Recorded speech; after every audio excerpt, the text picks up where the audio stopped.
Mets star closer Edwin Diaz is heading towards a 10-game suspension. Was it fair, and what do the Mets do? We'll talk about it on today's show.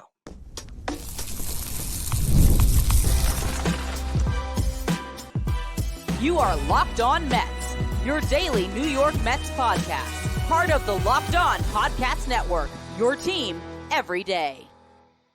Hello to all you amazing Mets fans. You're watching Locked On Mets, part of the Locked On Podcast Network, your team every day. I'm your host, Ryan Finkelstein. If you want to find any of my work, follow me on X at Finkelstein Ryan. You can also find some of my writing at justbaseball.com, where I work as the managing editor.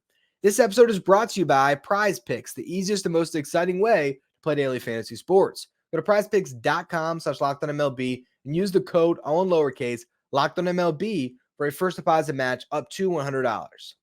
Right now, we should be talking about the fact that the New York Mets have won 4 straight series by taking their game against the Cubs on Sunday Night Baseball. We should be talking about the fact that since Jorge Lopez threw his glove into the stands on May 29th, the New York Mets are 15-6 over the last 21 games. They have the best record in Major League Baseball. That they're 1 game back of a playoff spot. The Luis Severino threw an absolute gem on Sunday night. Francisco Lindor, Brandon Nimmo, and Mark Vientos all homer. We should be going through all of that to open up what is a very exciting show. Instead, we're talking about sticky stuff because Edwin Diaz comes on for the save and he is not allowed to throw a pitch. They look at his hands and say, oh, that's way too sticky. He's out. Now, there was a zoomed in angle of the broadcast that showed Edwin Diaz's hands, and there was absolutely stuff there. But differentiating whether that stuff was some type of foreign substance or just sweat and rosin and dirt, which is what Edwin Diaz said it was after the game, there's really no way of telling because you can look at that image and you could see what would look like rosin with dirt on top of it. And Edwin Diaz, when he explained himself after the game, he said it's the exact same routine I do every time. You grab sweat, you grab rosin, you grab dirt. And we've heard this same thing over and over again with the other Mets pitchers who have been suspended, Max Scherzer, Drew Smith. Drew Smith, ironically enough, comes on, and he is the one that relieves Edwin Diaz in that spot. After the game, Drew Smith was asked about the whole situation. He said last year there was never any clarification given to him about why or how he violated the rules. And he says he's been doing the exact same thing that he did that game ever since for the past year without getting in trouble. Here's the problem with the rule, because I know there's some that are just going to look at that image.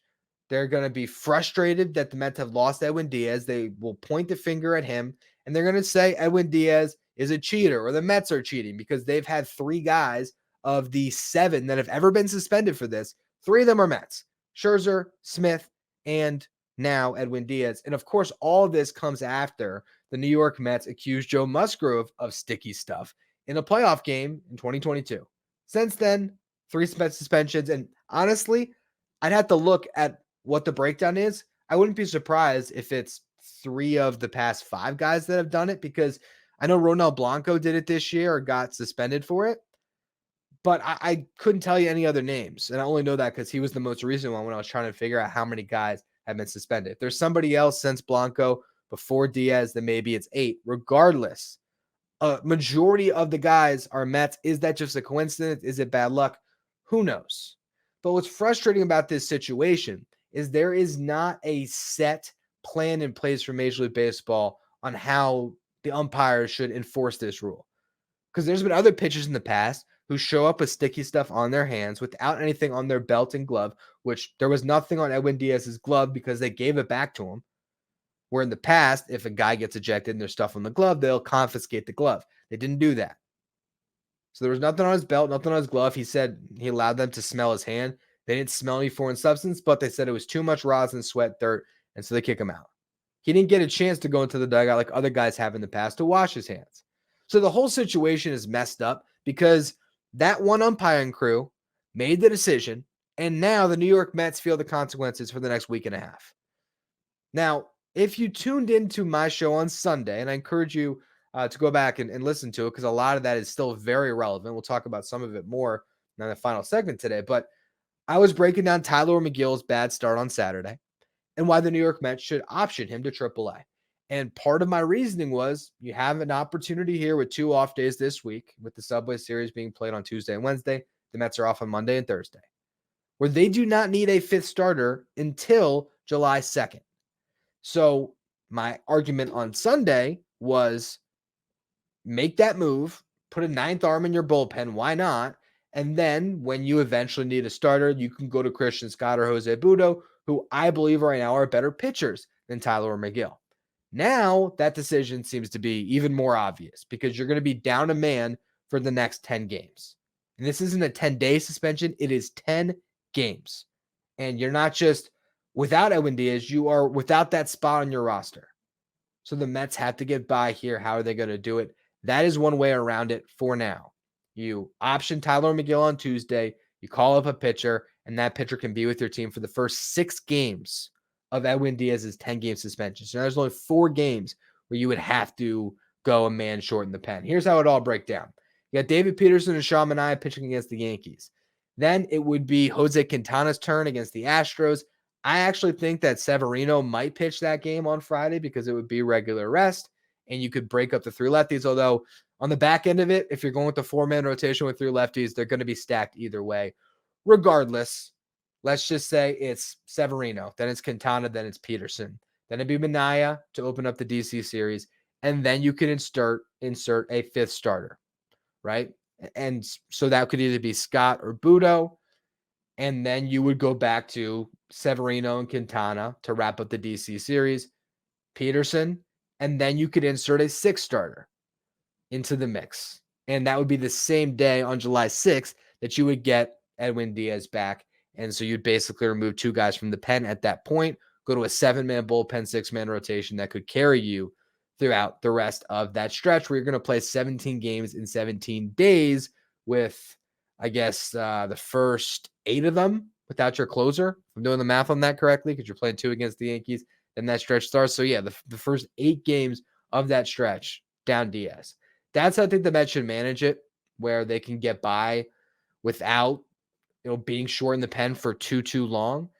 But then there's a question of who would eventually get that start. Would it be Scott? Would it be Butto? We'll talk about all that stuff as the story unfolds. And of course, if they in fact option Megill. But I think that is the easiest path the Mets have to try to get by right now, because this is going to be very tough. The bottom line is, down an arm or not, whatever it is, you are down your closer. That's the bigger thing. It's back to closer by committee, and this team looks so much better having Edwin Diaz look like himself in that closer role with everybody else knocked down a peg. Now someone else has to step up. In the closer role, I imagine it's back to Jake Diekman and maybe Daniel Nunez. Now, Nunez gave us some runs today. We'll talk about that in the next segment. That doesn't faze me, and I'll explain why.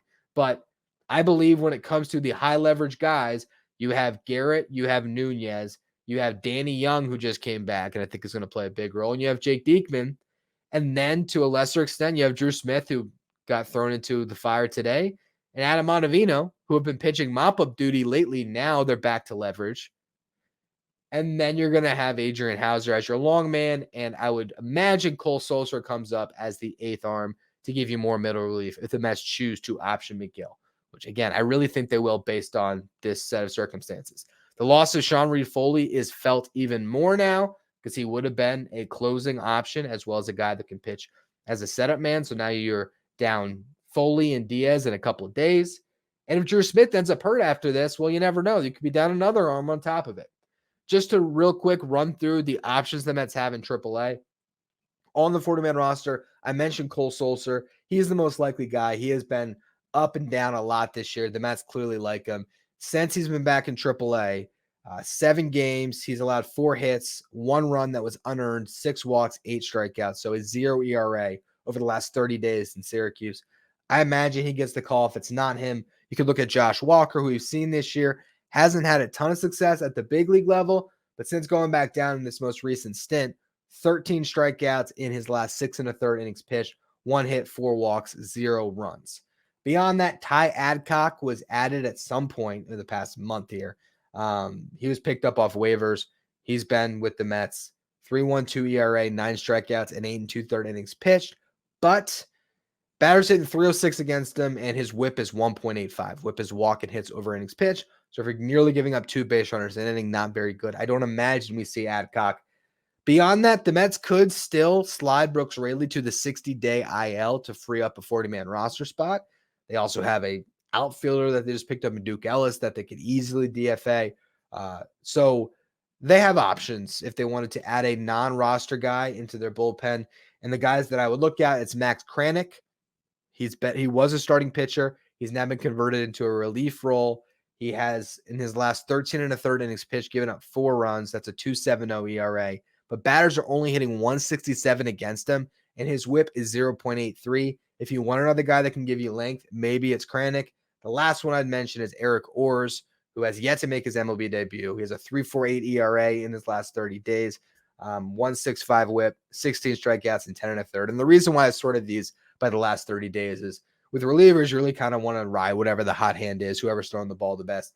And I believe that's probably going to be Sulser or Walker, assuming the Mets take me up on my little strategy advice here. Option Tylor Megill, eventually get to a rotation with a better pitcher in Budo or Scott. And in the meantime, give yourself another arm to deal with this loss of Diaz. But it's a tough stretch regardless that the Mets are going to have to get through. If they can navigate these waters and get Diaz back, well, in the stretch that they're going to have coming up beyond this Yankee series, this team can still roll. I want to talk about the game, finally, the rest of the game beyond the suspension or ejection that will now lead to a suspension. So we'll talk about that, Severino, everything else. First, though, a word from our sponsors. Today's episode is brought to you by FanDuel. I love sports. I love them so much. I never want to stop. But as the playoffs wind down, we get fewer games, and the sports aren't sportsing like I want them to. But FanDuel lets me keep the sports going whenever I want. All I have to do is open up the app and dream up bets anytime I'm in the mood. And this summer, FanDuel is hooking up all customers with a boost or a bonus daily. That's right. There's something for everyone every day, all summer long. So head over to FanDuel.com/lockedon and start making the most out of your summer. My dad and my brother-in-law were at the game tonight, and there's always a tradition for myself and my brother-in-law when we go to a game that we bet on a Pete Alonso home run prop. Apparently, he took Mark Vientos tonight instead. I wasn't there to tell him to take Alonso, and I guess that was a good thing because Vientos went yard, and he was able to win a nice little bit of going home money after the game. So FanDuel is the place to go with all of your baseball betting this summer. And remember, they're going to hook up all customers with a boost or bonus daily. FanDuel, official sports betting partner of Major League Baseball. Today's episode is also brought to you by PrizePicks. PrizePicks is America's #1 daily fantasy sports app with over 5 million active members. PrizePicks is the easiest and most exciting way to play daily fantasy sports. Unlike other apps on PrizePicks, it's just you against the numbers. All you do is pick more or less on 2 to 6 player stat projections, and you watch the winnings roll in. You can get in on the daily action with your friends and become part of PrizePicks community today. You can win up to 100 times your money on PrizePicks with as little as 4 correct picks. So you could turn $10 into $1,000. If you're looking for promotions, PrizePicks has got you covered every week. From lowering select player stats projections on Tuesdays or getting your entry fees back if you have a losing lineup on Fridays. If you want to play, download the PrizePicks app today. Use the code LOCKEDONMLB for a first deposit match up to $100. That's code LOCKEDONMLB on PrizePicks for a deposit match up to $100. Pick more, pick less. It's that easy with PrizePicks. If you want to stay up to date with all the latest in the world of sports, make sure you check out Locked On Sports Today, streaming 24/7 on YouTube. Let's talk about this baseball game because it was a really good one. The Mets were just on it from jump offensively. They had a double in each of the first 2 innings that did not result in a run, but showed a threat each time against a really good pitcher, Javier Assad. And then in the 3rd inning, the floodgates opened for the Mets a little bit. Harrison Bader ripped the first of 2 doubles that were identical down the third baseline. And Francisco Lindor then worked a full count and a great at-bat, went 8 pitches, got a cutter that was outside, but right in his wheelhouse, belt high. He went with it to left center field. That's where the wind's been blowing out at Wrigley throughout this series. Hits a huge 2-run homer. Then Brandon Nimmo follows it up as well with another great at-bat. He also homers left center field. And the Mets all of a sudden had a 3-0 lead. And it was really all they needed in this game, as it proved to be with a 5-2 final score. But Luis Severino is the story of the game.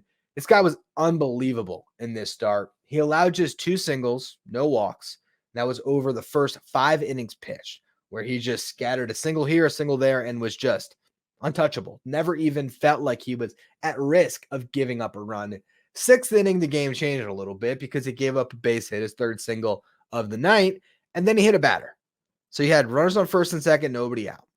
He gets a big strikeout against Michael Busch. Carlos Mendoza comes out, and you think with Cody Bellinger coming up, maybe the Mets are going to make a move. Mendoza just basically wanted to talk him up, say it's his inning, it's all him. And he strikes out Bellinger, gets a fly out, gets out of the threat. When it's all said and done, Luis Severino gave the Mets 6 shutout innings, allowed just the 3 hits, all singles, hit a batter. He struck out 10. And that's been something that we haven't seen from Severino this year. The strikeout has eluded him a little bit. He's been more a ground ball pitcher, and a great one at that. But you want to see the strikeouts come into. That is a validation about how good your stuff is. And of course, a strikeout is always the best out because a ball put in play, anything can happen. So Severino going out there and dominating this way on Sunday Night Baseball, it makes you think. And that's what we're going to talk about in the next segment, because he did that in front of everybody. Everyone in baseball is watching Sunday Night Baseball.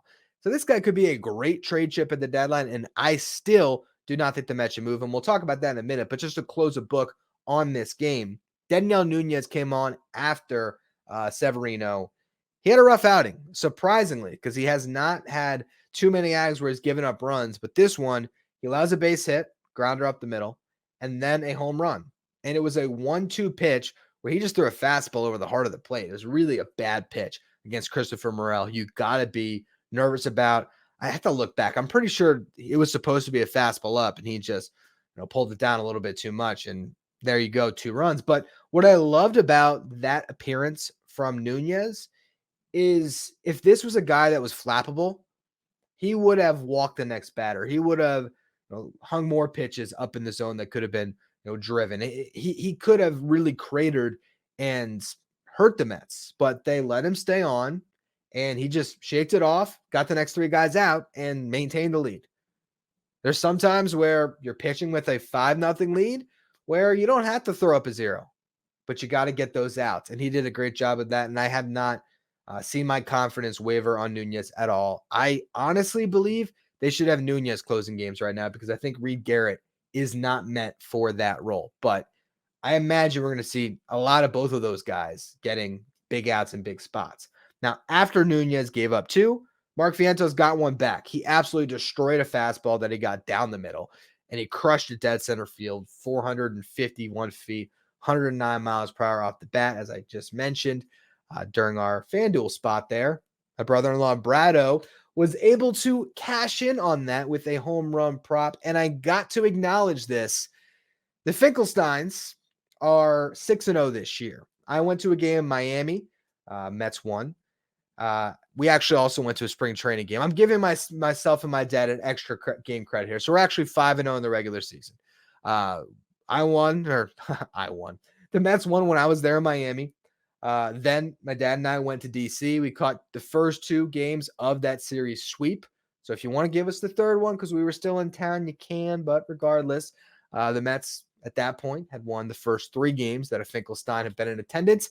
And then my dad and my brother-in-law, as well as my sister today, my dad and my brother-in-law were there on Friday and then again on Sunday. My sister today, nothing but wins for the Mets. So if you're listening, Uncle Stevie, hook us up with some tickets, although unfortunately we don't live in New York. So, the season tickets would go to waste on us.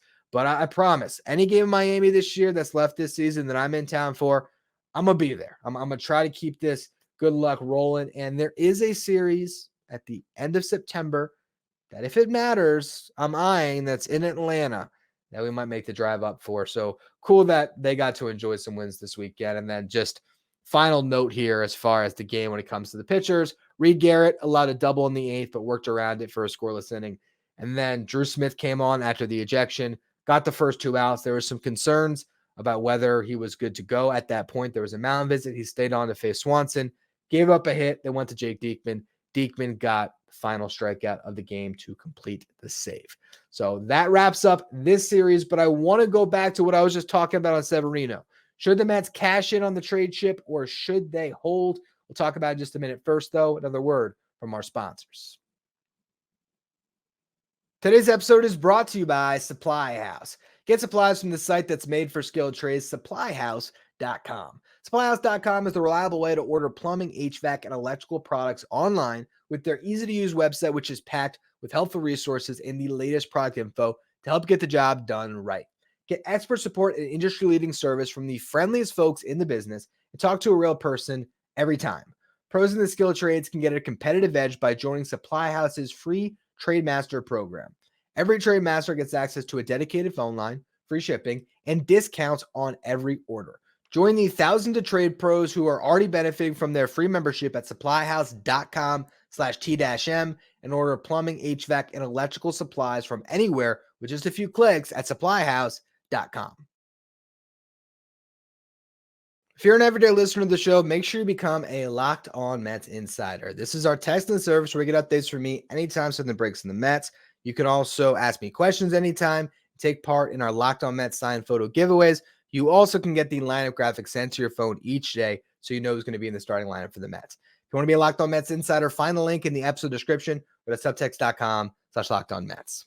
Now, on yesterday's show, I discussed some roster moves that could be coming for the New York Mets. So if you're interested about my take on the Starling Marte situation, for those of you who missed the show, aren't aware, Starling Marte was pulled for the game on Saturday and held out of the game on Sunday due to a knee issue that has been plaguing him for a while. He's going to get imaging done on that knee on Monday when the Mets get back to New York, and he could be heading towards an IL stint. So I broke down what I think is going to happen on that front, all the different options the Mets could call on, ultimately to give you the Cliff Notes version of what I talked about. DJ Stewart probably going to get a lot of run out in right field. We saw that in this game. He hasn't been swinging it well lately, but he hasn't gotten consistent playing time, and he has shown the ability to thrive in the big leagues. So I think he is the first option. There's other guys in the minor leagues that I talked about in yesterday's show, but ultimately, if a roster move is made, I believe it's Brett Baty that comes back up.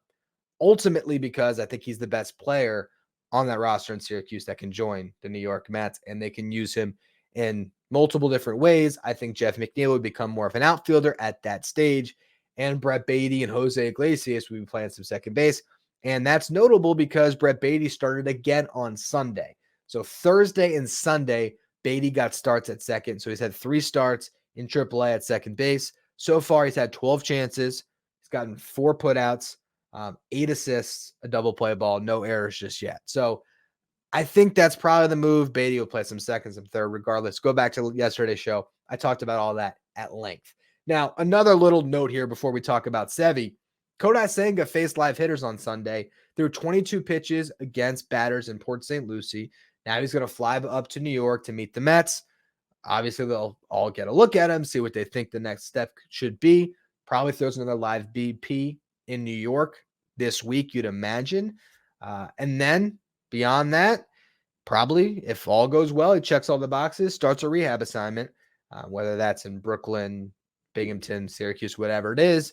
Maybe you see Kodai Senga back at some point at the earliest end of July, but probably early August, which leads me into the conversation that I wanted to make the headline of today's show, which was, is Luis Severino untouchable at the deadline for the New York Mets? Because here he was on a national stage, and he absolutely carved. If there's one piece that would get the Mets the most at this year's trade deadline, it is Luis Severino, more than Pete Alonso. Yes, Pete Alonso is the big sexy name. Everyone would love to sell to their fan base. We got Pete Alonso at this year's deadline. With that said, pitching is what teams are after at the deadline, more than hitting. Yes, there'll be some bites on Alonso if the Mets are in a selling position.